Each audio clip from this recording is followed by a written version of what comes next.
nuestra segunda mesa de este Congreso Internacional El Ensayo en Diálogo, Diálogo sobre el Ensayo.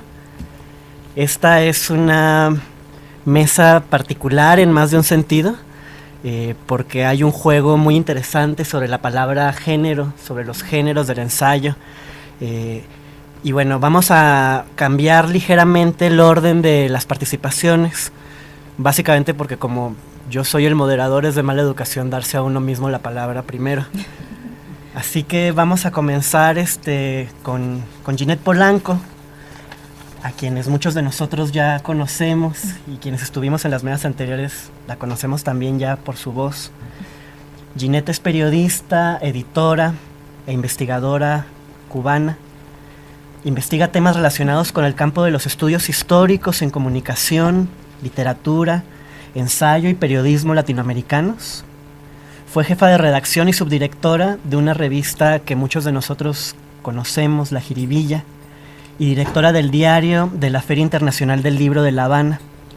Ha colaborado en medios como el sitio web Rebelión, las revistas mexicanas Memoria y Variopinto, el diario venezolano Últimas Noticias, el diario del Festival de Nuevo Cine Latinoamericano, la revista Nuevo Cine Latinoamericano, el diario de la Muestra de Nuevos Realizadores en Cuba, entre otros. Fue profesora adjunta de la Facultad de Comunicación Social de la Universidad de La Habana entre los años 2007 y 2013 y actualmente está finalizando su maestría en estudios latinoamericanos en la UNAM. Bienvenida, Ginette. Gracias. ¿Sí se oye o hay que encender algo aquí? ¿Ya? Sí, creo que sí, yo creo. Sí.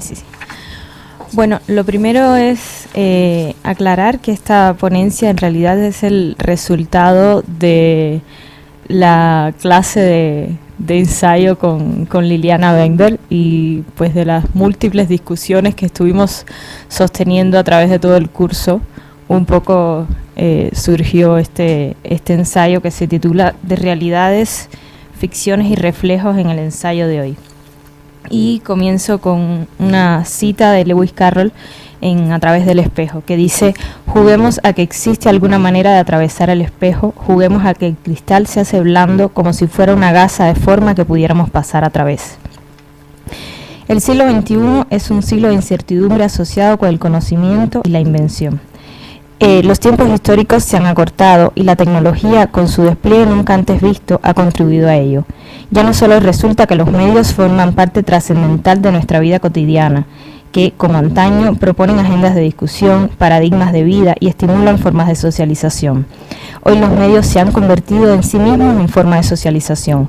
Las noticias desbordan los canales y emisores tradicionales y la virtualidad se torna en una especie de vida paralela que trastoca límites a veces con la vida misma. En este contexto se redefinen los géneros, el cuento se vuelve microrrelato, aparece la twitterlatura y el ensayo no escapa de estos embates y variaciones. Reconoce Gustavo Herrero, aquí presente, en Modos, Rutas y Derivas del ensayo contemporáneo, que al igual que otras prácticas artísticas y discursivas, la literatura no escapa del reacomodo que se está produciendo durante este periodo de transición entre una cultura de lo escrito y otra, no de la imagen, sino de una vasta convergencia mediática que está redefiniendo el rol de la escritura. La percepción de este caos puede ciertamente atribular desde varios puntos de vista. A inicios de este año, un artículo publicado en Babelia recogía la opinión de varios editores que afirmaban que uno de los motivos por los cuales la venta de ensayos no había decaído en medio de la crisis editorial radicaba precisamente en que proporcionaba un camino introductorio al pensamiento, para construir nuevas dudas y certezas, razones para indagar, para cuestionarlo todo. Pero, ¿desde dónde se cuestiona el mundo del ensayo? Si siguiéramos las pistas de este texto, podríamos contestar que, paradójicamente, para contrarrestar la incertidumbre imperante, este género comúnmente acusado de no científico se cuestiona el mundo desde la filosofía, la política, la historia contemporánea, la desclasificación de archivos, la divulgación médica y de la física, es decir, desde la ciencia, o al menos lo real. El escritor cubano Luis Rafael llama la atención sobre el hecho de que al ensayo se le sigue identificando con texto de no ficción en la polaridad entre ficción y no ficción, lo que desmienten piezas magistrales de autores como Jorge Luis Borges, que suelen amalgamar el componente ficticio con su esencia ensayística o especulativa, al tiempo que con su acostumbrada ironía pone en crisis sus propias argumentaciones, afectando la certeza, otro valor tradicionalmente atribuido al ensayo. Sin embargo, no era Borges el único escritor que podía presumir de esta capacidad de desdibujar los géneros. En brevísimo muestrario podría citarse a Lezama Lima, Roberto Bolaños, Diamela Eltit, Guillermo Cabrera Infante, Sergio Pitol, el propio Villoro, Mario Villarquín, Ricardo Piglia.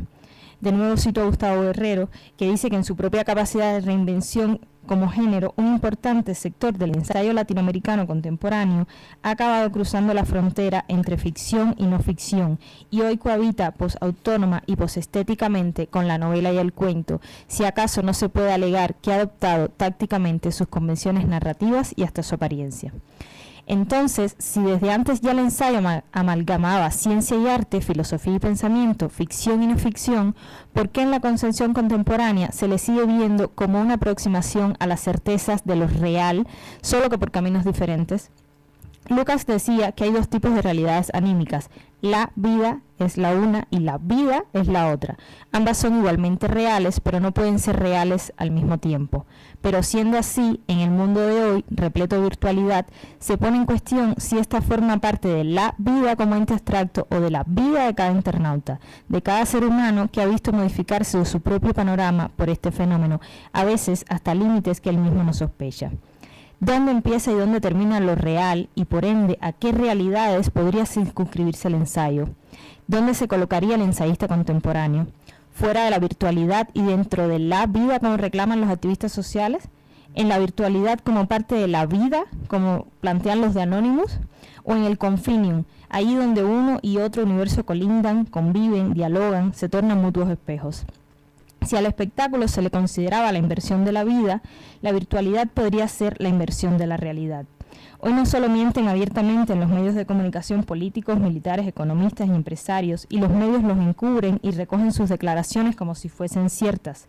El paroxismo del absurdo llega cuando se inventan cuentas fantasmas en Twitter para fingir popularidades ficticias por motivos políticos o se fundan sitios web destinados a crear bulos, aunque muchas veces estos no dejan de referirse irónica o críticamente a la realidad a la cual lo aluden.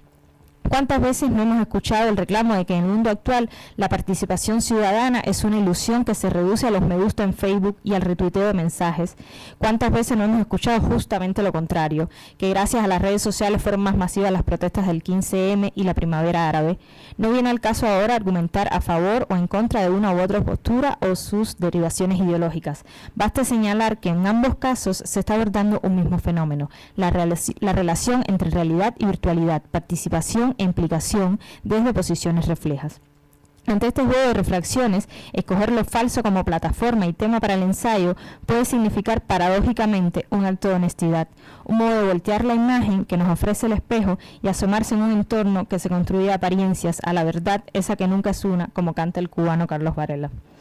Justamente uno de los ensayistas cubanos a quien más se ha identificado con una estética del caos en el ensayo, Severo Sarduy, pone el cuadro de las meninas, que obsesionara también a Foucault en Las palabras y las cosas, como el momento en que el espejo se sitúa fuera de la tela, retirando así a la superficie física del cuadro, a la tela en el sentido literal de la palabra, toda importancia e imponiendo su presencia marginal. Del mismo modo, podría percibirse el actuar del ensayista. Su presencia es marginal en cuanto supuestamente lo central es el objeto o fenómeno sobre el que pone el foco, pero primordial porque es él quien decide, como el tramoyista de un teatro, qué zonas ilumina y si, en última instancia, se va a conformar con mostrarnos una cara o va a plantar el cristal que, como los modelajes actuales en 3D, nos ofrece la ilusión de verlo todo al mismo tiempo. En Representaciones del ensayista, Beatriz Colombi afirma que si volvemos al ensayo, veremos que este señala continua e insistentemente al sujeto que lo produce. ¿Cuál sería el cometido de este señalamiento sino el de fundar sobre este sujeto la única autoridad plausible sobre lo que dice, en un género donde el enunciador pretende erigirse como el garante último de sus expresiones? Las ficciones con que éste se reviste para afirmar sus fueros adquieren especial interés. O sea, el ensayista no renuncia a ser su propio garante y sigue marcando un eje, aunque se rodee de ficciones que, como las máscaras de teatro griega, ocultan y revelan al mismo tiempo. Son a la vez verdad y mentira. Por poner solo un ejemplo, son menos reales las conclusiones de Jorge Volpi en El fin de la literatura latinoamericana, únicamente por valerse de otro ensayo ficticio para entablar el diálogo, aquel mismo que reclamara Montaigne. Entraríamos aquí en la anciana discusión entre verdad y verosimilitud. Volpi logra construir una ficción verosímil que le sirva como antecedente a su propio discurso, aquel que le permita ensayar sus argumentos en la ya larga contienda por la caracterización de la literatura latinoamericana y de lo latinoamericano propiamente dicho. Resulta cuanto menos ilustrativo que el cubano Jorge Fornet comience su ensayo Introducción a los nuevos paradigmas, ese libro tan premiado, el cual pretende describir y ahondar en las tendencias narrativas de los escritores latinoamericanos y cubanos de inicio de la centuria, afectados ellos también por las nuevas tecnologías como temática y en sus dinámicas de escritura, afirmando: este estudio es, de algún modo, una ficción. ¿Significa esto que el ensayo pierde entonces su distintiva promesa de fidelidad a la verdad, su ofrecimiento de buena fe que, al decir de Liliana Weinberg, constituye su marca de agua? Cuando el ensayista construye ficciones, ¿está falseando su palabra? ¿O será que ante el vaciamiento de las palabras y el surgimiento de nuevos objetos, fenómenos y procesos que necesitan ser nombrados al que asiste a diario, debe ensayar una reconstrucción permanente de los conceptos, partiendo de su propia desconfianza y al mismo tiempo de su amor por el lenguaje? ¿Qué pasa si el lector menos avesado, del mismo modo en que no puede separar las noticias falsas de las ciertas, no logra distinguir las voces del ensayo, la del narrador que inventa una historia que le permita al ensayista hacer su entrada teatral, la del ensayista que le cede sus argumentos al narrador, aun teniendo como Borges la constancia de que su otro yo poseía, cito, la perversa costumbre de falsear y magnificar? ¿Estamos acaso ante una vuelta de tuerca de la representación que el ensayo encarna? La invención de la fotografía y del cine y su democratización industrial han determinado la interiorización del carácter histórico de cada experiencia individual y colectiva, afirma el filósofo español Santiago Alba. Lo propio del ser humano en el siglo XXI es mirarse vivir. ¿Pero acaso no se miraba vivir Montaigne cuando se pintaba a sí mismo? Tradicionalmente se ha pensado el acto autorreflexivo como una capacidad y una distinción del ensayista. Incluso esta capacidad de estar dentro y al mismo tiempo extrañarse una situación ha sido uno de los vasos comunicantes del ensayo y las crónicas de viaje con cierta literatura que trata de Yelkis y Heitz. Pero si este mirarse vivir se ha colectivizado, constituyéndose en caracterización del siglo, ¿qué distinguiría entonces al extrañamiento del ensayista? Probablemente la lucidez. Ahí donde el protagonista común del siglo XXI se mira vivir lúdicamente en las fotos de sus viajes, sus fiestas, sus comidas, a través de su Facebook o Instagram, sin intentar comprender qué significa su huella en la arena de la realidad y o el ciberespacio, el ensayista se implica, polemiza con su mirarse vivir en la cotidianidad y la virtualidad, lo carga de sentido con sus textos, al tiempo que intenta descifrar el significado de lo que ya estaba allí y, como afirma Liliana Weinberg, entender su relacionalidad, al tiempo que ésta lo modifica a él y a su escritura. El ensayista hoy debe saber que los géneros no solo se difuminan dentro de lo escrito, pues también se hacen ensayos cinematográficos y fotográficos. Si quiere persistir en la escritura, debe perfilar sus letras para que resulten imágenes certeras, listas para ser aprendidas con los tiempos actuales de lectura. El ensayista hoy, aunque no renuncie a ser publicado alguna vez en papel en el formato de libro o revista tradicional, debe estar consciente de que probablemente su texto, aparecido originalmente en una revista online, en un ebook, en academia.edu o en su propio blog, será replicado sin su conocimiento en sitios web del otro lado del mundo, en cuentas de Facebook personales, o que una frase específica podrá ser retuitada por algún lector conmovido y recibirá feedbacks y comentarios casi desde el momento mismo de su publicación. Sin embargo, podría ser engañoso tomar esta interactividad como el sustituto virtual de las charlas de café entre amigos. En estas últimas, la conversación influía al texto en proceso de escritura, un poco como lo que pasaba en las clases de las que hablábamos ahorita, ¿no? más cercano a la dinámica en construcción de la que hablaba Adorno en el ensayo como forma. En tanto, los lectores partícipes de la interactividad se encuentran con un producto que, si bien puede ser entendido como obra inconclusa, por cuanto sobre ella se puede opinar y desde la cual se pueden derivar otros ensayos, libros, del mismo modo que las impresas, van a ser siempre a partir de una forma dada, en el sentido lucasiano, aunque su fin no sea más que un alto en el camino. Es el regreso a una construcción individual del ensayo bajo la apariencia de la inclusión de unos destinatarios participativos. Los propios autores pueden tornarse pesimistas sobre la verdad, lo real y las palabras. Afirma Javier Sicilia en Lenguaje y Crisis Política que si algo caracteriza a nuestra sociedad es la reducción del lenguaje a una simultaneidad sucesiva de mensajes sin sustancia ni sustento. En la infinidad de páginas electrónicas, de mail, de programas noticiosos, de radio y televisión, de Twitter, de Facebook, de chat, de WhatsApp, todos parlotean ruidosamente, todos creen tener algo importante que decir, pero nadie escucha porque no hay ni silencio ni contenido sobre el cual pensar. Entonces el ensayista tendrá que escribir para sí, en primer lugar, pero también pensando en estas nuevas condiciones. En el caso contrario, corre el riesgo de que sus largos textos rocen con los tratados y, por ende, queden confinados a círculos de académicos que luego se los impondrán a sus estudiantes a través de fotocopias, memorias USB y archivos en Dropbox para impartir unos cursos que luego probablemente se han olvidado de manera inmediata en el mare magnum de tanta información que, como decía Sicilia, nadie escucha y mucho menos entiende. Como en cada época histórica, quien quiera producir sentidos, y el ensayista es ante todo un productor de sentidos, debe tener en cuenta, como en reminiscencia orteguiana, sus circunstancias. Lamentarse porque hoy se lea más en digital y menos en papel no va a contribuir a que más gente lo haga a la vieja usanza. Las lamentaciones tampoco salvaron a quienes se mesaban los cabellos por la suerte de los manuscritos ante la introducción de la imprenta. El ensayo, como nos recuerda Liliana Weinberg, siempre fue una puesta en presente de la realidad, y el ensayista que escribe hoy no debe olvidarlo, aunque el mundo virtual le brinde la ilusión de que gracias a este gigantesco repositorio externo de la memoria que es también Internet, sus palabras quedarán preservadas para siempre. Indefectiblemente, esas letras, sin importar si son realidades o ficciones, sonarán distintas para las generaciones del futuro, las cuales podrán comprender su significado y ver el reflejo en el espejo que el ensayista convoca, pero no conocerán las sensaciones que evocaban en él y sus contemporáneos su actual sentido, aunque ello no demerita que, sin lugar a dudas, las mejores páginas de ensayo podrán continuar mirándose en otros espejos y ofreciendo nuevos reflejos para la posteridad.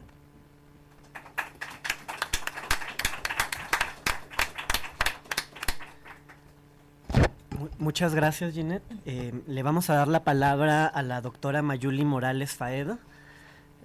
Mayuli es doctora en Letras Hispánicas por el Colegio de México y se desempeña como profesora investigadora del Departamento de Filosofía de la UAM Iztapalapa. Acaba de publicar el libro Latinoamérica pensada por mujeres, 13 escritoras irrumpen en el canon del siglo XX, antología que recoge ensayos de escritoras nacidas entre 1885 y 1930. Su texto se titula La maternidad como poiesis en dos ensayistas hispanoamericanas, Gabriela Mistral y Victoria Ocampo. Gracias, Rafael. A ver si se oye.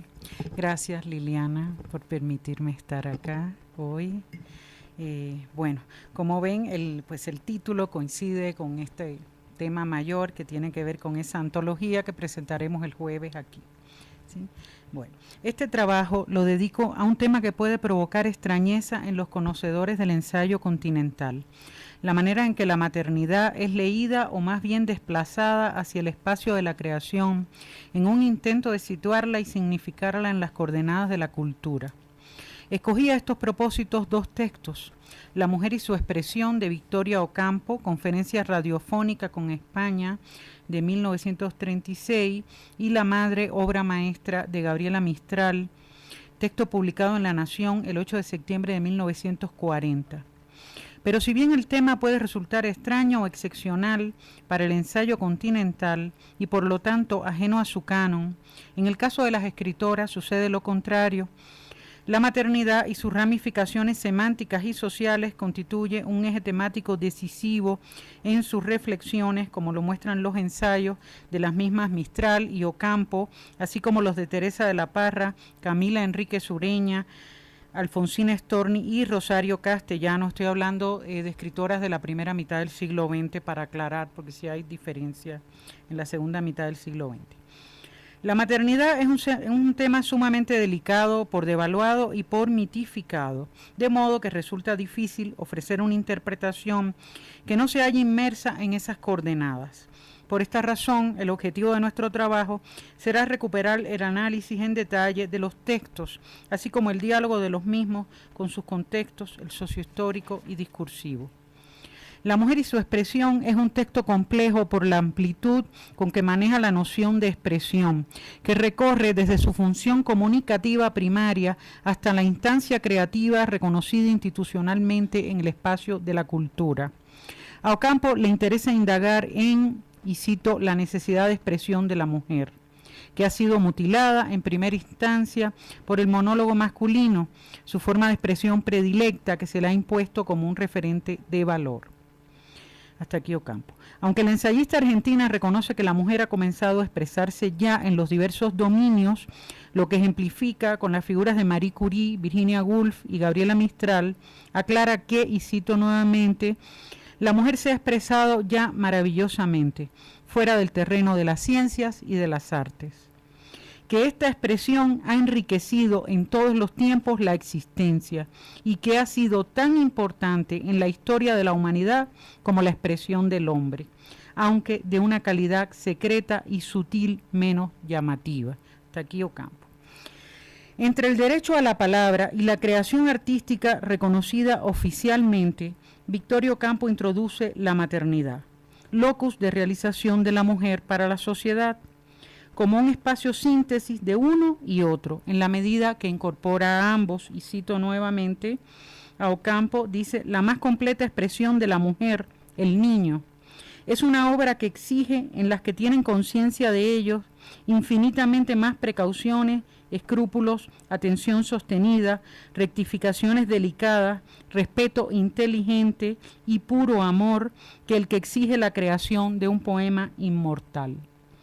Pues no se trata solo de llevar 9 meses y de dar a luz seres sanos de cuerpo, sino de darlos a luz espiritualmente.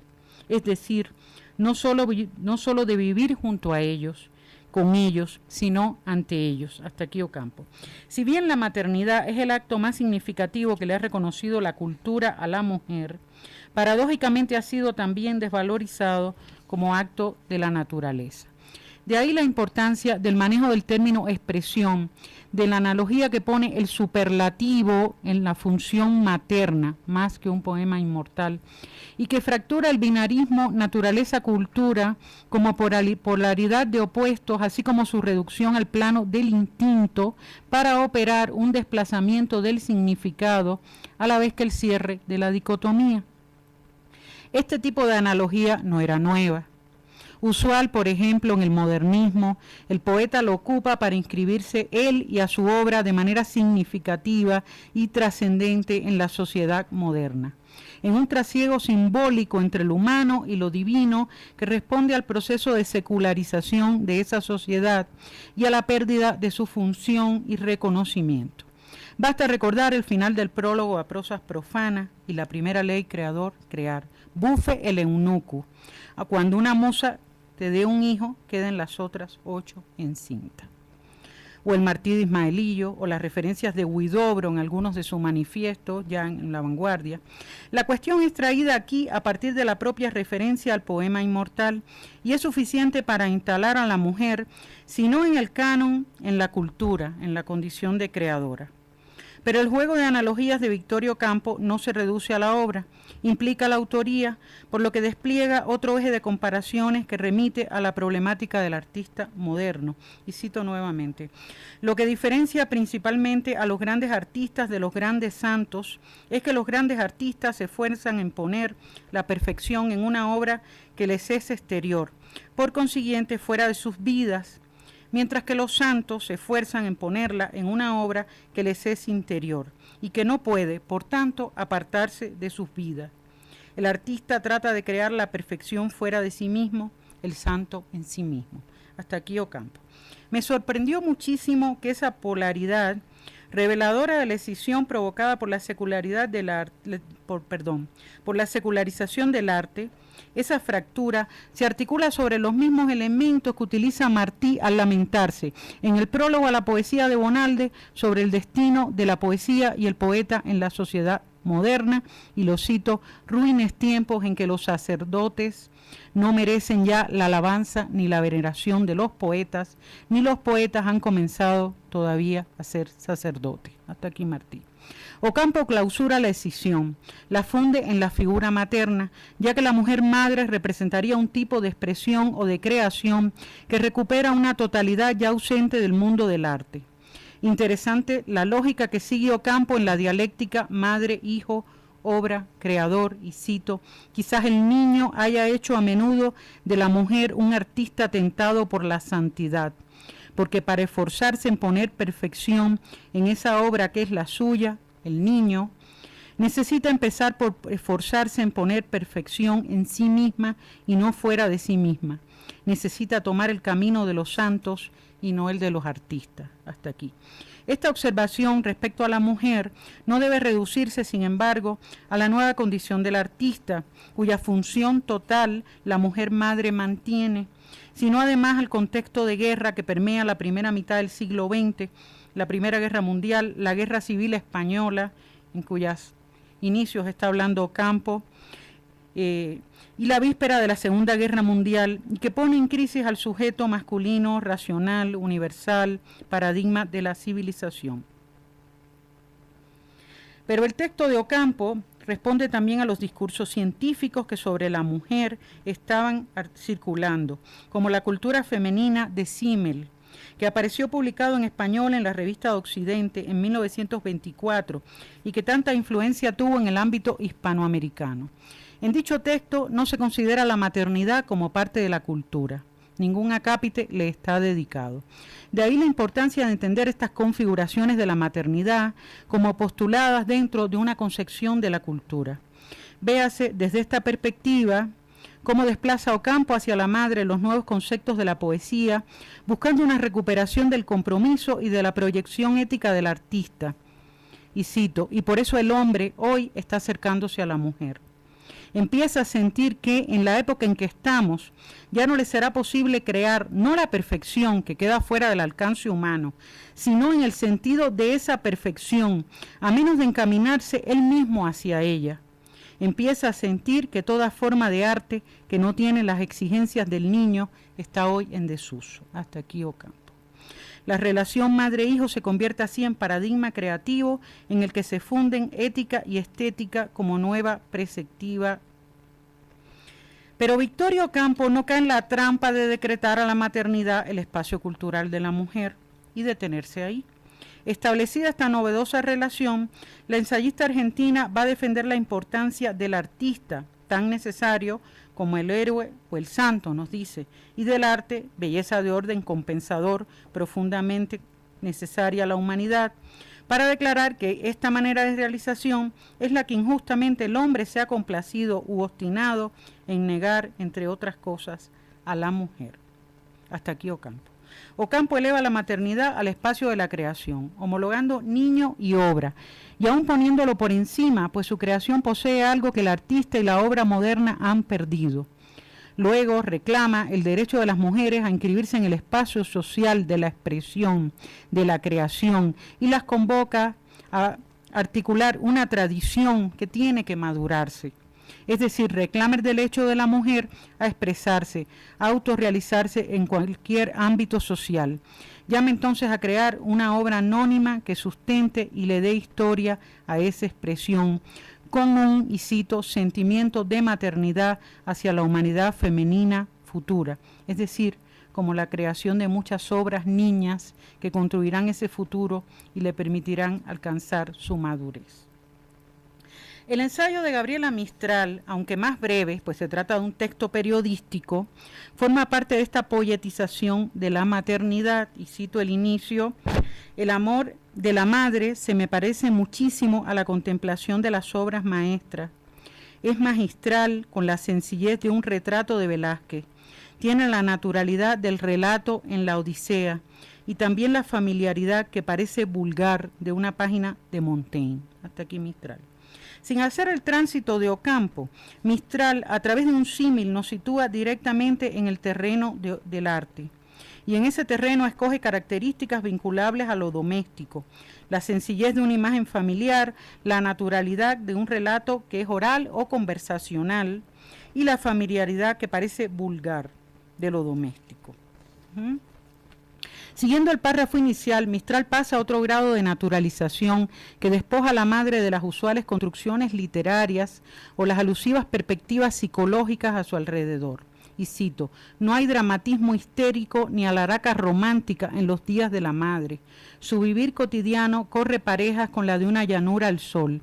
En ella, como en el llano agrario, la siembra y la cosecha se cumplen sin gesticulación, dentro de una sublime llaneza, y añade, a nadie le parece maravilloso que la mujer amamante.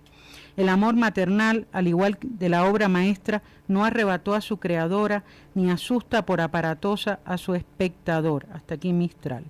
La introducción de la figura del espectador, que es un hombre y representa la mirada naturalizada de la mujer madre, remite a una representación y a una recepción en la que no se reconoce ni obra ni autoría y que es asimilada y homologada a la naturaleza, es decir, a algo dado, regalado, esencial y no construido. Después de un recuento comparativo, Mistral lo sintetizará así. Es que, sin saberlo, el varón asimila el dolor de la mujer a cualquier operación de la naturaleza. Lo turbaría solo el que las madres, al fin, cansadas, rompiesen la cuerda de la costumbre. Hasta aquí Mistral. A pesar del carácter agónico, sacrificial, signado por el fuerte carácter religioso que le imprime a la figuración de la madre, resulta claro que Mistral inserta su reflexión como un cuestionamiento de la naturalización de la maternidad que caracteriza su percepción y los discursos que explicaban su función en el mundo.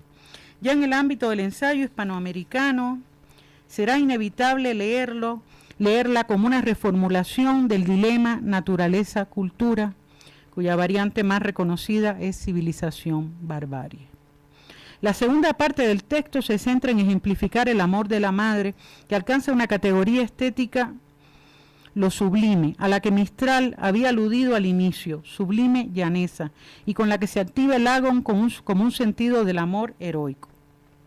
Y cito, el espectador mira tranquilamente también a la madre del hijo loco o del degenerado, aquella paciencia que se aproxima a Dios, la carencia en esa criatura de toda repugnancia, el que aquella mujer sea capaz de amar a su monstruo, no como al hijo cabal, sino muchísimo más. Todo esto se contempla sin asombro, y sin embargo lo que vemos en una especie de aberración es milagro puro. Hasta aquí Mistral. Aunque Mistral elabora su reflexión atravesada por los tonos del patetismo, con esa fuerza emotiva usual en ella, si objetivamos el texto, resultaría interesante advertir que sus ejemplos se ubican en los extremos sociales. Representan a seres marginales, loco, demente, degenerado, con la excepción del mediocre, extremos que subliman la condición marginal y agónica del amor materno, llevándolo a un heroísmo trágico, marcado por la fatalidad de la condición marginal, también de la vida, a la que puede añadirse una segura pobreza. Amar a un monstruo, o a lo que la sociedad considera un monstruo, transgresión de sublimación romántica en el amor y en lo monstruoso. Y añade, volviendo a las referencias de la cultura clásica, escribir la Ilíada en unos años o esculpir en semanas la cabeza de Júpiter vale mucho menos que enjugar día a día la baba del demente o ser golpeada por el loco. Hasta aquí Gabriela. Y en un éxtasis casi místico que recurre al tópico del balbuceo, afirma, en madres de este género yo he visto momentos que no sé decir y que me dieron calofrío. Estos extremos no son reconocidos socialmente y su otredad es sólo asimilada por la madre, con todas las implicaciones sociales que conlleva más allá del melodrama. Por otra parte, el amor al hijo mediocre, si bien no alcanza ese patos, es un gasto de ingenio, de imaginación, de fe, gratuito y vano. Para finalizar, se vuelve al problema de la naturaleza y la cultura desplazado hacia el ámbito cognitivo. Y cito a Mistral, a nadie les deslumbra la pasión de la mujer por el hijo, y esto no lo produce la mera naturaleza. La madre rebasa lindamente la naturaleza, la quiebra, y ella misma no sabe su prodigio. Una pobre mujer se incorpora por la maternidad a la vida sobrenatural, y no le cuesta. ¿Qué va a costarle? Entender la eternidad. El hombre puede ahorrarle la lección sobre lo eterno. Hasta aquí Mistral. Este deslinde de la naturaleza, que afecta a la propia visión del amor maternal, apreciado como instintivo, así como su inserción en el ámbito filosófico religioso, en su comprensión de lo eterno, son los ejes intelectuales a la vez que francamente antiintelectuales del texto. El cuerpo y el espíritu como fuentes de conocimiento y comprensión no conceptualizadas del mundo frente a lo libresco. Cierra entonces diferenciando entre dos tipos de genio. Y cito nuevamente: preciosa criatura que vive la gracia del genio dentro de una rasa naturalidad. El genio le cayó al pecho, no a la frente, pero bajó en un torrente más cálido que el del genio intelectual. Luz de luna que a veces no fecunda cosa que valga. Y este genio se transfiguró en ella en humildad, matando el orgullo que en el hombre es la costumbre genial. Hasta aquí Gabriela. Lo más interesante de este cierre es el desplazamiento que hace Mistral del símbolo femenino de la luna hacia el genio intelectual. Luz de luna que a veces no fecunda cosa que valga, es decir, un espejismo, un reflejo de una luz verdadera cuyo origen se halla en otro lado, que para Gabriela sería el Dios creador. Este desplazamiento, ya estoy terminando, muestra... Es como una carrera. Este desplazamiento muestra que el ensayista no se conforma con explorar nociones tradicionales acerca de la maternidad y el conocimiento, sino que las subvierte y las enriquece, problematizando aspectos ya establecidos. La madre obra maestra forma parte de un conjunto de discursos escritos por Mistral bajo el eje maternidad y guerra. Es decir, todo lo leído aquí debe pensarse en el contexto de la guerra y quizás de todo lo que antes enunciara respecto a ese tema. El texto está atravesado por la perspectiva ideológica religiosa, que también sirve como instancia reformuladora de significaciones respecto a la mujer, aunque en un nivel impresionista pueda parecer afirmadora de una visión estereotipada de la madre. El amor es para Mistral, en la más pura tradición cristiana, vía de salvación del mundo, y la madre lo simboliza, pero además instala a la madre en el centro de la creación, es decir, en el origen de la vida como un acto cultural en el que el amor se proyecta no como un instinto, sino como ideología. En dos ejes de reflexión diferentes, pero que giran alrededor del mismo objeto, Victorio Campo y Gabriela Mistral coinciden en proponer una lectura de la maternidad como hecho cultural, lo que afirman y legitiman con su homologación al arte, hecho representativo de los más trascendentales valores de la humanidad. Con esta estrategia no solo responden a la naturalización de la función materna, núcleo problemático sobre el que gravita la situación social, legal, ideológica y económica de la mujer, sino que la rescatan e insertan como una participante fundamental en la cultura y la historia, y un referente humanista de primer orden en el contexto de la guerra. Si Martí, para volver al referente modernista, le da al campesino en nuestra América la condición de el creador, lo que no ha sido, creo que, suficientemente leído, por lo menos desde el punto de vista literario, pensando en el creador en el sentido del poeta. 50 años después, Ocampo y Mistral devuelven a la mujer la condición de creadora que le es negada a través de una concepción compleja e incluyente de la cultura. Gracias. Me pasé. Perdón. Bueno, le agradecemos a Mayuli su participación. Y ya casi para terminar, le vamos a dar la palabra a Ute Seidel. Ute es doctora en Filologías Romances por la Universidad de Potsdam y profesora investigadora de tiempo completo en nuestra Facultad de Filosofía y Letras, donde imparte cátedra en el Colegio de Letras Modernas y el posgrado en Letras. Es miembro del Sistema Nacional de Investigadores y del Taller de Teoría y Crítica Literarias Diana Morán. Tiene publicado el libro Narrar Historias, la ficcionalización de temas históricos por las escritoras mexicanas, y es coautora de diversos libros sobre literatura mexicana y latinoamericana que ha publicado el taller que ya mencionamos. Su ponencia se titula Los ensayos de Margot Glantz sobre experiencias traumáticas y memoria corporal. Muchísimas gracias por la presentación. Los ensayos de Margot Glantz sobre experiencias traumáticas y memoria. Por medio de los versos que conforman el epígrafe de la colección de ensayos La polca de los osos, Margot Glantz remite a sus lectores a un poema de Paul Celan, Presión de luz, del poemario Lichtzwang, Obligación de la luz. Y cito: restos audibles, restos visibles en el dormitorio 1001, día y noche, la polca de los osos. Te reeducan, vuelves a ser él. Cierro cita. Pero es solo en la tercera sección de la polca de los osos que Glantz se ocupa de la poesía de Paul Celan, de Primo Levi y de los testimonios de los sobrevivientes de los campos de concentración que fueron entrevistados por Claude Lanzmann para el largometraje documental Shoah. Hay un fuerte contraste entre los temas expuestos en los ensayos de las primeras dos secciones de la colección de ensayos, publicada en 2008, y esa última. En la primera, de donde viene el discurso, Glantz se ocupa de temas como el erotismo, la pornografía y lo obsceno, así como de diversos escritos de Harmonia Sommers, Dunia Barnes y Simone de Beauvoir. En la segunda, Los caminos de la memoria, la ensayista aborda el tema de la memoria voluntaria e involuntaria en escritores como Rimbaud, Flaubert y Proust. Asimismo, analiza los trabajos de Barthes sobre el placer del texto y el hedonismo. En la tercera sección, que comentaré a continuación, La tumba sin sosiego, Glantz explora lo que con Paul Ricoeur podría llamarse la memoria impedida y la obligación ética de rememorar a las víctimas. Aborda la inscripción del trauma en el cuerpo, pero también la inscripción literal de la matrícula en la piel de los judíos presos en los campos de concentración.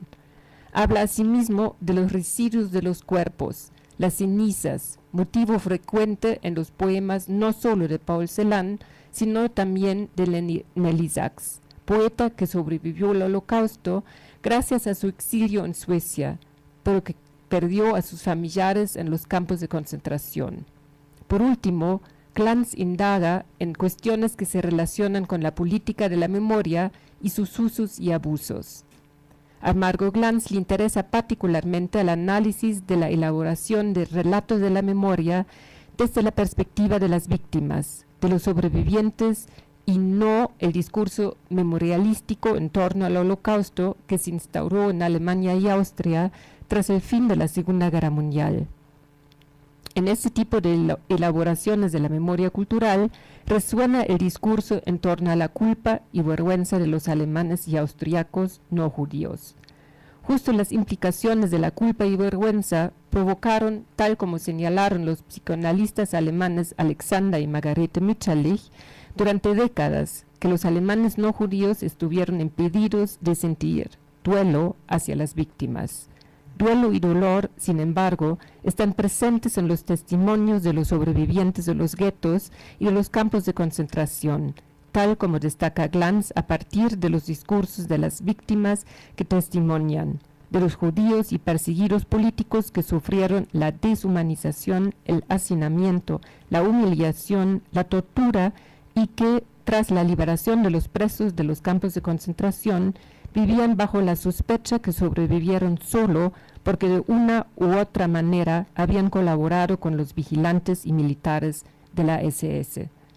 Es el discurso de los que no pueden dejar atrás la experiencia de la tortura sufrida, pues esta tortura se inscribió en la psique y en el cuerpo. La memoria corporal y el trauma, difícil de elaborar, atormentarán al que fue torturado por el resto de su vida. Frecuentemente, como es el caso de Celan y Levi, la memoria de las atrocidades vividas llevarán al individuo al suicidio.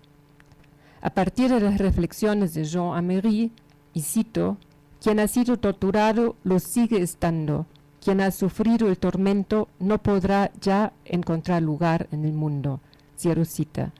Glantz afirma que si el torturado nunca puede olvidar su tortura, los otros tienen el deber de recordarla y convertirla en memoria colectiva como si fuera un nuevo mandamiento.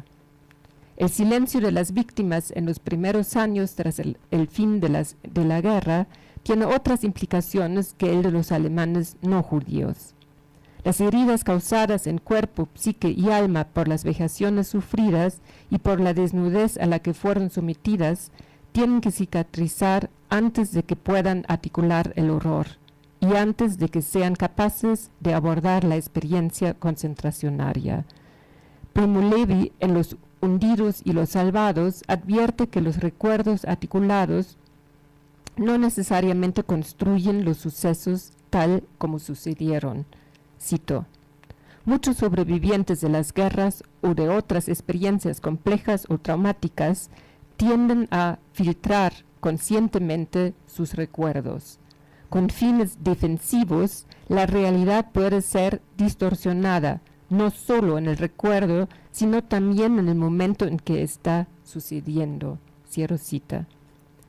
Con respecto al silencio inicial de los sobrevivientes de los campos de concentración, cabe aclarar que no se debe a un olvido de la experiencia traumática, sino a una forma de callar para poder seguir viviendo tras su liberación de los campos de concentración, algo que Primo Levi problematiza en La tregua al hablar del retornar a casa, un retorno que no será completo, porque no se puede eliminar de la autobiografía ese periodo doloroso y terrible, y se interpondrá en relaciones amorosas hacia los hijos y hacia otras personas.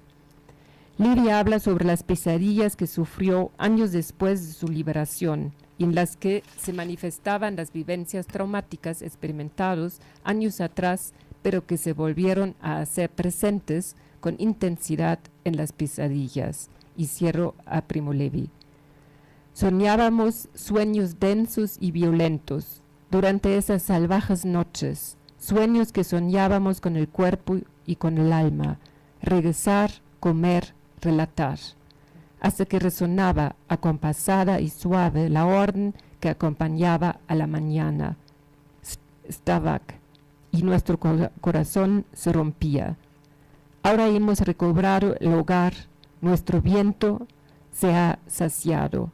Hemos terminado nuestro relato, es la hora. Pronto volveremos a escuchar Vastak.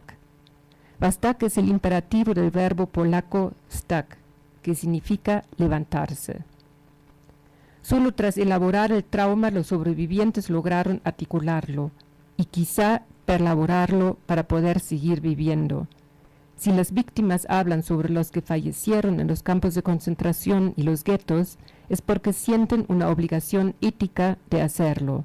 Esto es particularmente importante, ya que los judíos asesinados en las cámaras de gas se incineraron y solo quedaron sus cenizas, los residuos de sus cuerpos que se esparcieron o que se reutilizaron para pavimentar o como para material de aislamiento en edificios, como recuerda Glantz. Acerca de esa obligación de hablar para los que no pueden hablar, Glantz cita a Derrida, quien en el ensayo Hablar por el otro afirmó en relación con el poema Gloria de cenizas de Celan.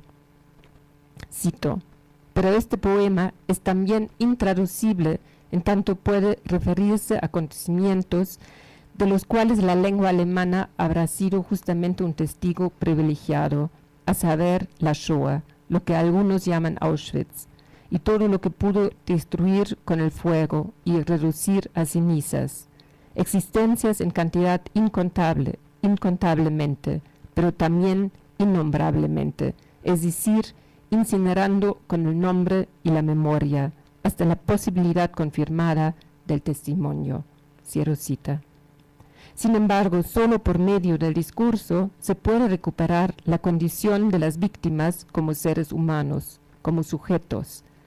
Es el lenguaje que les vuelve a conferir el estatus de seres humanos, de individuos que habían vivido como seres sociales, como bios, antes de ser sometidos a trabajos forzados y antes de que sufrieran su reducción a la vida pura, a lo que Agamben ha designado con la palabra griega zoe.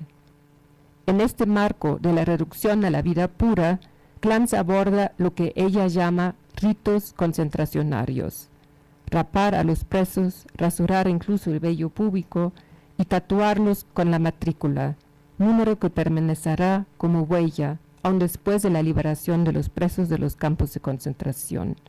Y cito: el tatuaje forma parte de un rito concentracionario, va ligado a la desinfección, a la tonsura, a la desnudez, al desconcierto, forma parte de un ritual cotidiano, un nuevo ritual que se volverá indeleble como el tatuaje mismo. ¿No forma también parte de un sueño recurrente de Levi, cuando ya estaba del otro lado, cuando ya se había salvado y vivía entre los suyos en el ancho mundo? Cierro cita. Mientras que el silencio inicial de las víctimas, así como la manipulación de algunos acontecimientos en el relato de rememoración, esto es, en sus testimonios, se debe mayormente a implicaciones psicopatológicas, al contrario, el silencio de gran parte de la población alemana, interpretado frecuentemente como silencio cómplice con los verdugos, y en este punto estoy en desacuerdo con Margot Glantz, se debe en parte a sus propias experiencias traumáticas vividas en la guerra, ya sea en el frente o como población civil durante las noches de bombardeo, así como al ser expulsados de sus pueblos tras haber sido violados por los ejércitos victoriosos, cuando entraron a sus pueblos o bien cuando emprendieron la huida a Alemania Occidental. También mi interpretación de la célebre aseveración de Theodor Adorno, escribir poesía después de Auschwitz es un acto de barbarie, difiere de la que hace Glantz, quien afirma que fue una prohibición de escribir poesía. El propio Adorno, hijo de un judío alemán y una italiana católica, de la que adoptó el apellido y que se tuvo que exiliar durante la dictadura nacional socialista, ha subrayado que se le ha malinterpretado. Él no quería negar a las víctimas el derecho de articular sus vivencias, ni tampoco a la población que no fue víctima del Holocausto articular las atrocidades cometidas en los campos de concentración. Él pensaba en la tradición lírica alemana. Bajo la impresión que causaron las primeras fotografías de las fosas comunes, de los campos de concentración y de los sobrevivientes enflaquecidos, torturados y demacrados, consideró que no se podía escribir poesía amorosa y bella en alemán como antes de la Segunda Guerra Mundial. Tanto él como Thomas Mann empezaron a hablar de la culpa colectiva del pueblo alemán. Ambas formas de articular la memoria se entrelazan en el espacio de la cultura de rememoración alemana, en tanto que espacio heterogéneo. Como señalé líneas atrás, hasta la fecha este discurso permea las políticas de la memoria y la constitución de la memoria cultural alemana que se ha efectuado a través de películas, de sitios de la memoria en espacios públicos y textos literarios, entre otros medios. El discurso de las víctimas, articulado a partir de la experiencia subjetiva, la memoria corporal, complementa estas versiones oficiales. Mientras el discurso de las víctimas es subjetivo y precario, el que corresponde a las políticas de la memoria articulados primero por los aliados y posteriormente incorporado a las políticas de la memoria en la República Federal Alemana, se volvió el hegemónico. Se produce así una tensión entre la memoria articulada a partir de un trauma, del duelo y del dolor por una parte, y por otra una memoria que corresponde a lo políticamente correcto, pero que quizá justo por ser políticamente correcto no ha articulado suficientemente compasión con los sobrevivientes y los familiares de las víctimas, ni duelo por los millones de víctimas asesinadas. Como alemana no judía, ese discurso de la culpa con el que crecí ha marcado la perspectiva desde la que he leído el discurso articulado por las víctimas, entre ellos los poemas de Celan y los diversos textos de Primo Levi. Y con el tiempo viviendo en México, como muchos investigadores y ensayistas en América Latina, entre ellos la propia Glantz, he considerado Auschwitz como paradigma para los crímenes de lesa humanidad, particularmente la desaparición forzada y la tortura, cometidas en América Latina por los gobiernos autoritarios y dictatoriales. La desaparición forzada que elimina las huellas de los cuerpos actualiza en forma dolorosa los versos escritos por Celan en el célebre poema Fuga de la muerte, y cito: «La muerte es un maestro de Alemania, azuza sus perros contra nosotros, nos regala una tumba en el aire, juega con las serpientes y sueña. La muerte es un maestro de Alemania, tu cabello de oro, Margarete, tu cabello de ceniza, Sulamita». Cierro cita.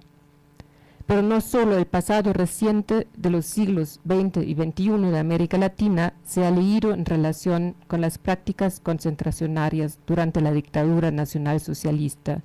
Al contrario, Glantz compara el tatuaje, la inscripción de la matrícula en la piel de los presos de los campos de concentración, con el tatuaje de los esclavos por los encomenderos en las primeras décadas que siguieron a la conquista militar.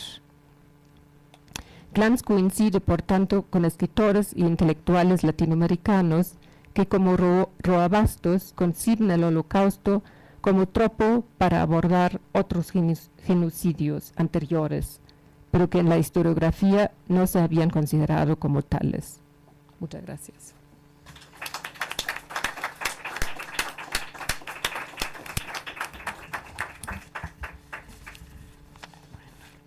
Gracias, Ute, por este texto ominoso que dice tanto de lo que está pasando en México ahorita también. Bueno, yo les agradezco por haber aguantado, ¿no? Pues todos estamos cansados, ha sido un día largo y muy lleno de cosas. Sé que todos tenemos hambre, entonces voy a tratar de ir rápido y le voy a pedir a Mayuli que me modere en caso de que me pase de tiempo. Y con bueno, yo soy Rafael Mondragón, soy profesor de la Facultad de Filosofía y Letras, y de acá arriba, y soy investigador del Instituto de Investigaciones Filológicas, y con lo que les traigo quiero regresar a la discusión de la mesa pasada, que tiene que ver con para qué el ensayo en medios como los medios en los que nosotros nos desenvolvemos. Y mi texto se llama Ensayar la experiencia literaria, el joven Antonio Cornejo Polar y el arte de la lectura. La primera sección se llama Sobre el carácter revolucionario del pasado. Situarse a la derecha es temer por lo que existe. Con esta frase de Jules Romains caracterizó Simone de Beauvoir el pensamiento político de la derecha. Por esa razón, la derecha, el conservadurismo, tienen que ver con la melancolía. Hay una relación melancólica con lo perdido que lleva a una determinada manera de relación con el pasado. Por ello, es también tan común en los grandes pensadores de derecha el tono crepuscular. Su deseo de autoridad está sustentado en una angustia por aquello que está en riesgo. De dicha conciencia angustiada del riesgo nace la inquietante afinidad entre la derecha y la violencia política, el deseo de una autoridad que se imponga y permita remontar el crepúsculo. Pero ¿es la tradición necesariamente una figura del miedo? La lectura, que permite entrar en contacto con la tradición, ¿es necesariamente una práctica triste? ¿Toda preocupación por el pasado asume necesariamente la forma del pensamiento conservador?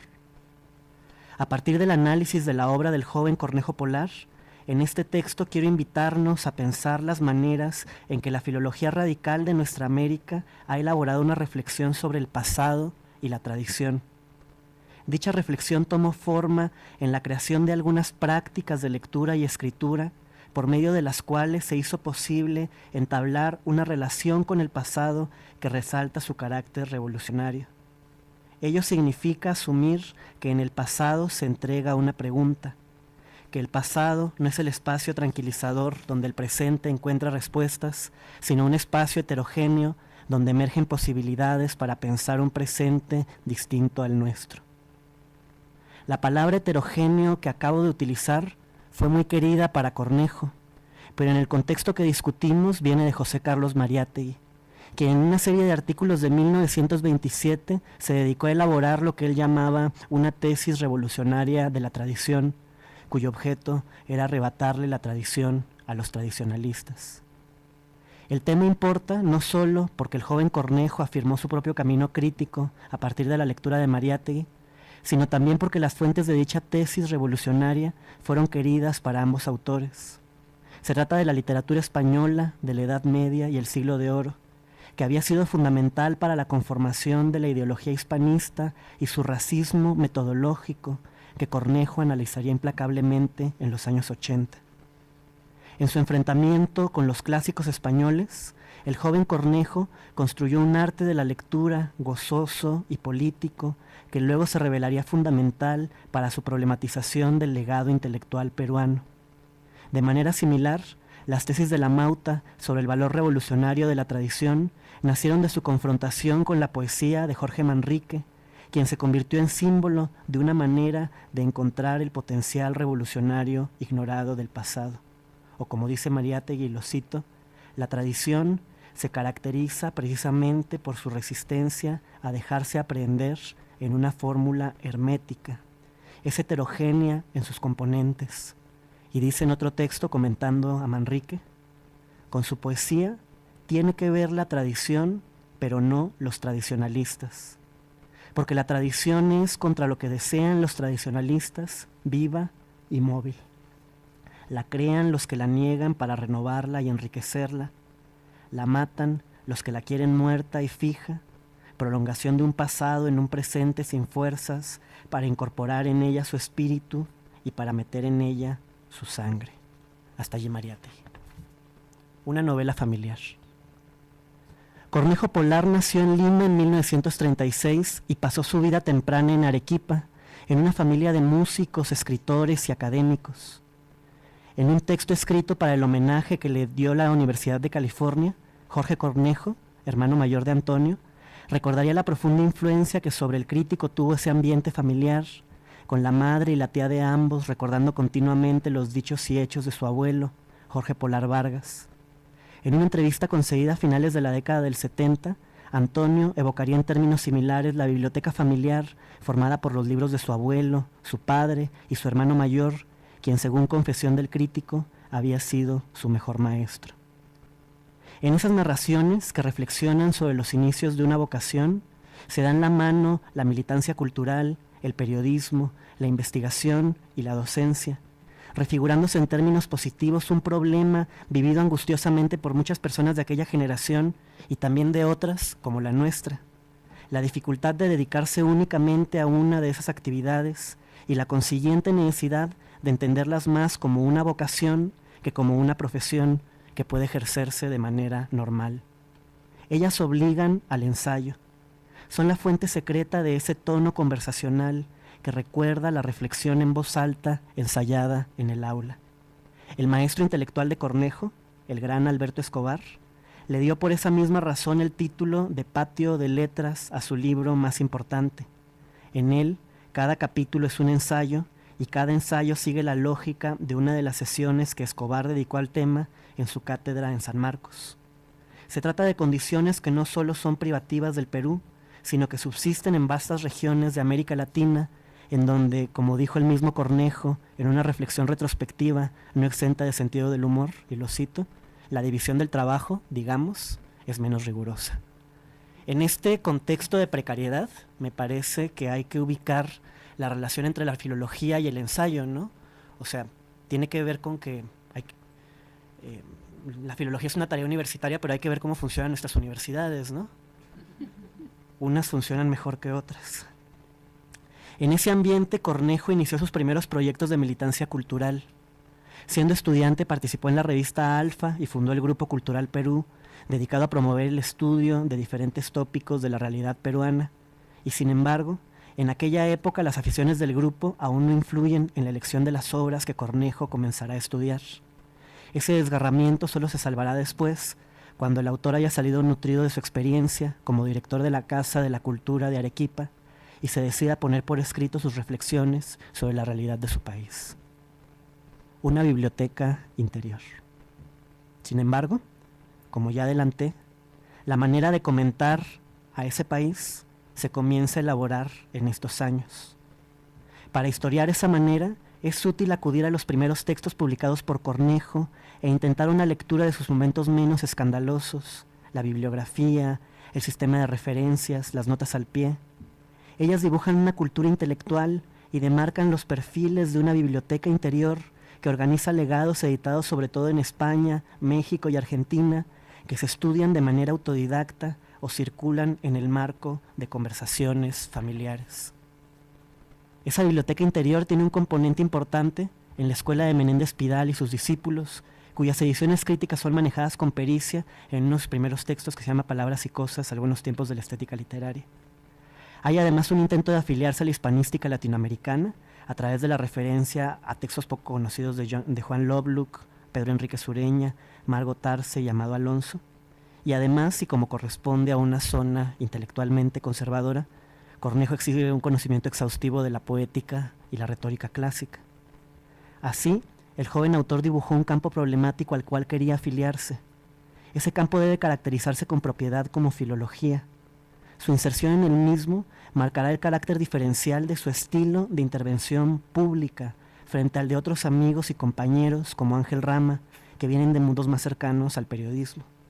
Por el contrario, Cornejo aprende en la filología un cierto arte de la lentitud y la sutileza, que le permite abrir de forma problemática legados intelectuales aparentemente clausurados.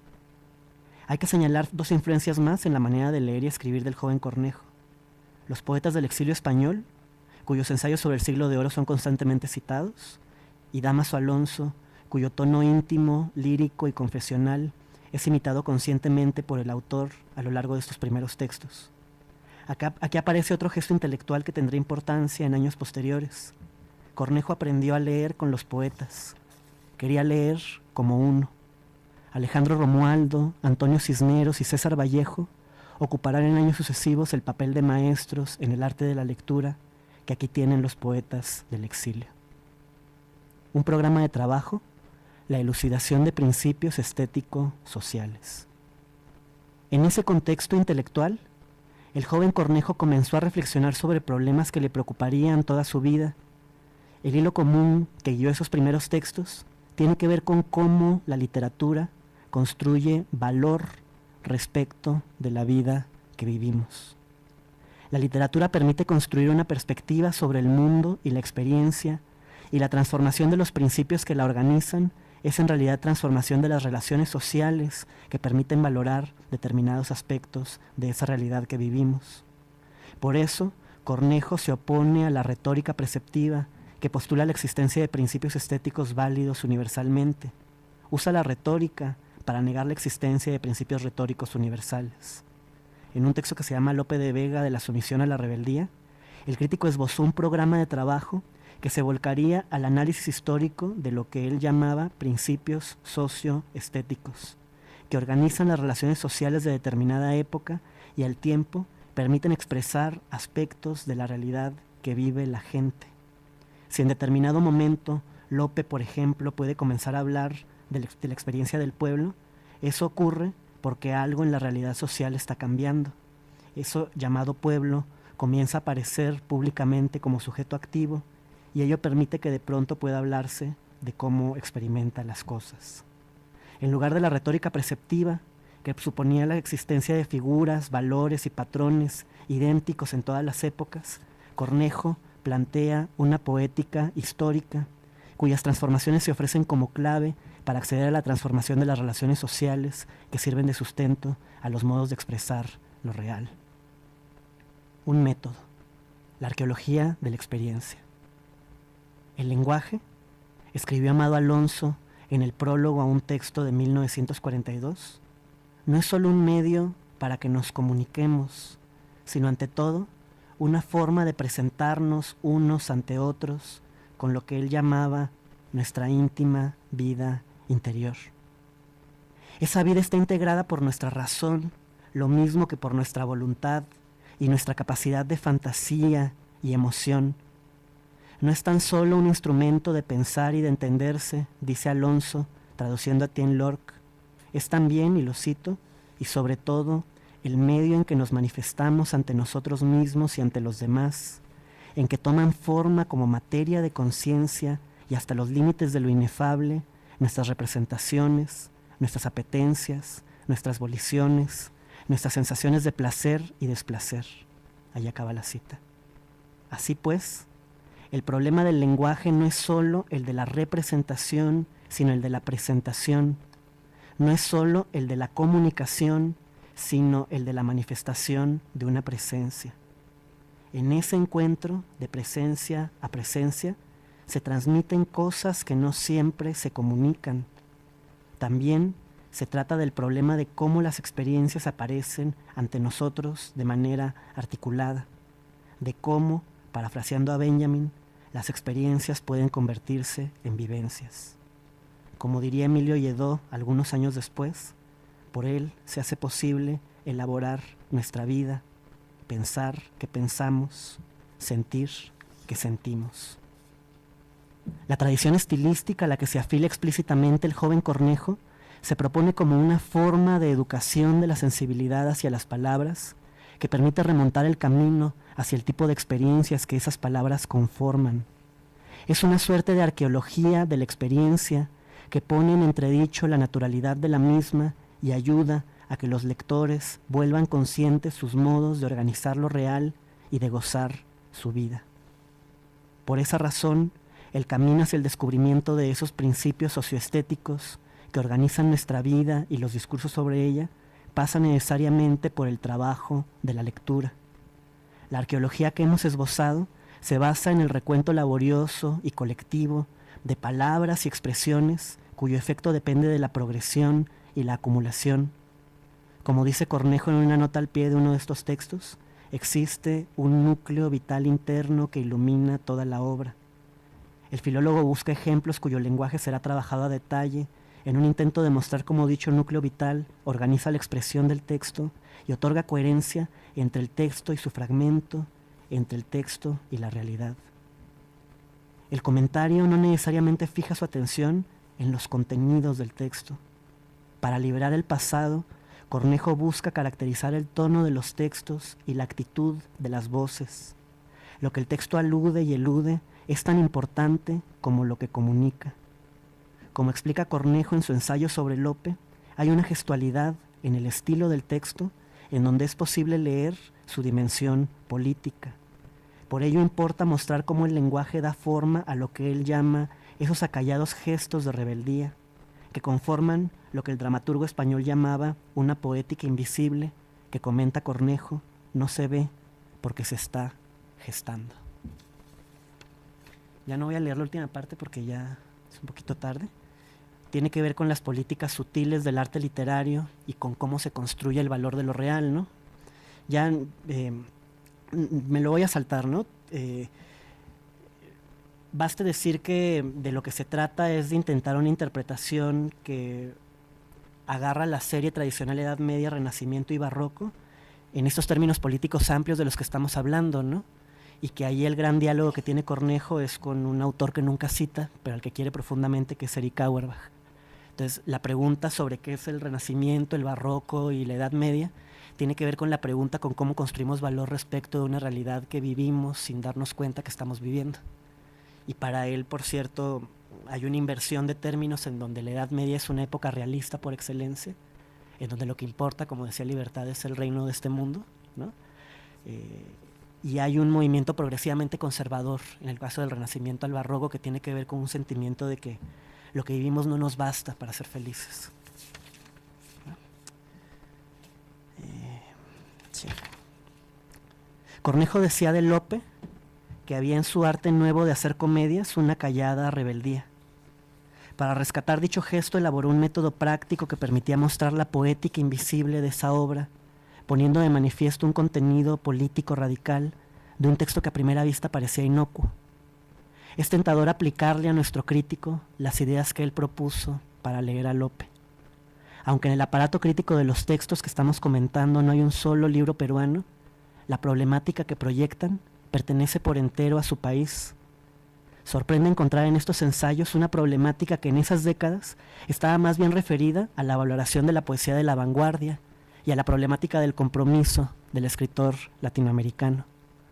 Los gestos de callada rebeldía del joven Cornejo tienen que ver con ese deseo de referir una tradición presuntamente conocida y vilipendiada a un horizonte que pregunta por la responsabilidad del arte en el descubrimiento de una realidad común. Los próximos años verán a un Cornejo cada vez menos tímido, pues dicho horizonte comenzará a ser tematizado de manera explícita a partir del año 67, cuando comience a leer la obra de José María Arguedas. El eje de esos primeros textos tiene que ver justamente con la pregunta de cómo la literatura puede llegar a revelar una parte de la realidad y la experiencia social que ha sido invisibilizada por la violencia, la desigualdad y la explotación. Pero entonces el acento está puesto en la complejidad y ambigüedad de nuestra vida, su andar mudable y su riqueza. La literatura deja de ser solo mediación para la lectura de lo social y se convierte, y lo cito, en revelación y crítica de lo real, al tiempo que la realidad social deja de concebirse en términos estáticos. La pregunta por la responsabilidad del escritor ahora incluye la necesidad de que él asuma en su realidad, aprovechando lo que es su mayor riqueza. De esa forma, nuestro crítico devela la dimensión política del legado, aportando una voz propia en la discusión peruana sobre el marxismo y la cultura nacional, cuyo conocimiento es imprescindible si se quiere transformar radicalmente la realidad del país. Frente a las fáciles oposiciones entre pasado y futuro, y tradición y revolución, Cornejo articula una mirada esperanzada que recuerda, y aquí cito a Eugenio Barba, un teórico del teatro, con eso termino, que el pasado, el relato de lo que conocemos, es la imagen de lo posible. Nos hace entrever el mundo tal y como podría ser. De ese diálogo con lo que fue distinto se nutre nuestro descontento con el presente. Es a ese descontento a lo que llamamos vida espiritual.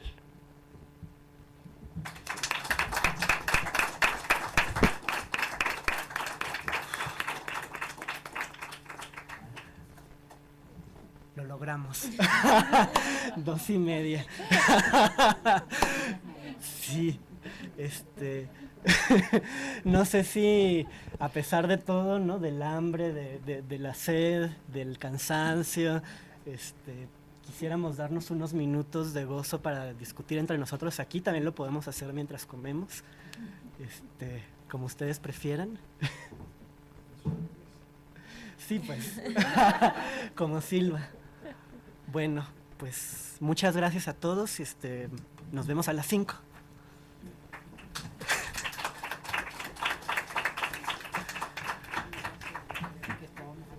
Atrasadísimos.